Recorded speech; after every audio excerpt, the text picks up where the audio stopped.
Our next guest is an award-winning photojournalist, artist, and filmmaker who lives right here in Seattle.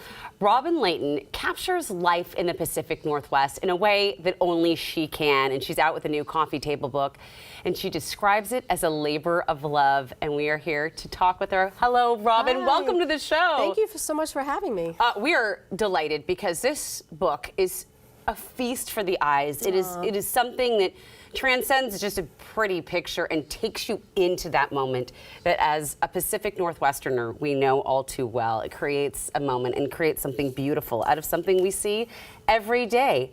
Rain. Yes. Tell us about the book. Well, I was photographing Lake Washington for my last book, and I was photographing water a lot. And I thought, wow, it'd be so cool to do a book on water. And then we had those 3 months of torrential rain last year, January, February, March. And I thought, wait a minute, rain, right? Seattle equals rain. And I thought it'd be so cool to do a book on rain instead. Well, I think it's a really fascinating topic to cover because it is one that really kind of defines our region. How long have you been gathering the photos, and how hard was it to choose what to include?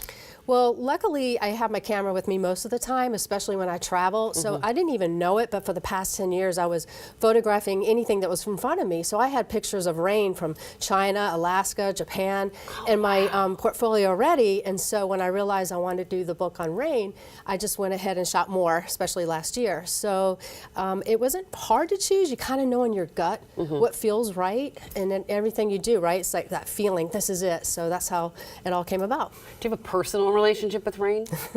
I love the rain. I think the rain is romantic. I think it's calming. I know most people complain all over the world about rain, but arguably it's just, you know, rain equals life. Without rain, you can't have life. So and when you're a Seattleite, you learn quickly you better make peace with rain. You do, and you kind of find your own relationship with it. To me, it brings comfort, and and that's where it comes with me. So you keep your camera on you at all times. So when does that hit you? Like, that would make a great photo. You know, I'm always looking, whether it's a reflection in a puddle, a water drop on a flower. I mean, I try to see the world differently and try to see the beauty in everything, and even the mundane things. I wish I could see the world the way you do, and I think it's so amazing what photographers see. And sometimes you capture life as it's happening. You were a photojournalist for the Seattle Post-Intelligencer, the PI, and you've done photojournalism for many years. How did the rain complicate that job? As a former journalist in the field, I know it can be difficult. Well, let me just say it's way more fun shooting rain when you're being creative for yourself. Yes. You know, Friday night football in the rain for a few hours, not so much fun. But when you're an artist and you get to do, you know, you can pick the time you're going, where you're going, is way more fun. Yeah, I agree. So when you were at the PI, you captured one of the most iconic Seattle sports photos in history. It's known as the Pile, and I think we have it right here. Tell me about this when you caught this photo. You know, I had only been in Seattle 4 months. The Seattle PI recruited me from Cleveland. And I usually, during the series, I think it was a 5-game series, and we were down like 2 games, and I had been on third base the whole time. Well, at the last minute, I was switched to third base.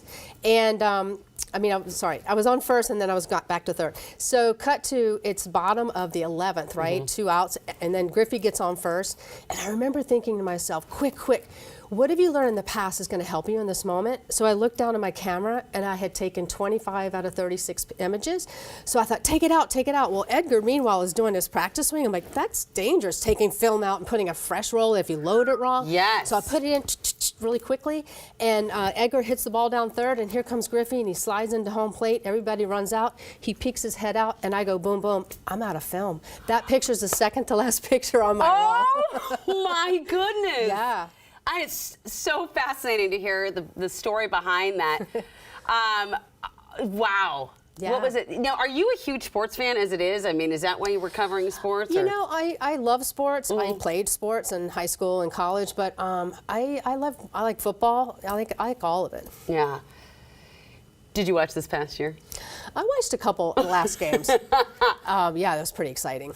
I have to say, I think in this day and age, when we see so many with photos and pictures everywhere, how important is it for you to kind of help other people understand the preservation of true photography? You know, I think it's important, and what an honor that I get to document life, especially when I was a photojournalist, and those moments, you know, people come to me all the time and go, remember when you took that picture of my grandpa? You know, he's gone now, and it's my most treasured picture that we have. So it's an honor to be able to provide that memory for people. Yeah, I mean, it really is amazing. Again, like you said, you can see things through people's eyes, or you see things through your eyes that the rest of us cannot. What is next for you? Well, I have a lot of commissions. I create artwork for private homes and commercial buildings, so I'm continuously working on that and finding new ways to create artwork for different ways to express my artwork. And I'm going to be in the Seattle Art Fair in July. I have artwork there, and I'll be signing my book there.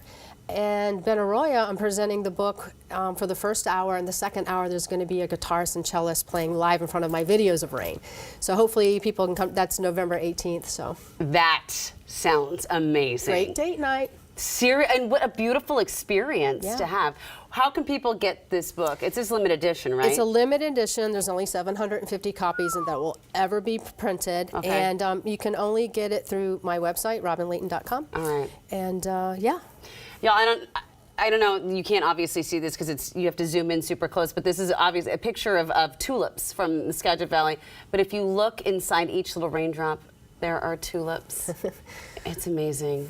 Thank you so much for sharing this gift with us and sharing all your stories. It's been a pleasure talking to you, and I hope we have you come back soon. I would love to. Thanks so much for having me. Love that.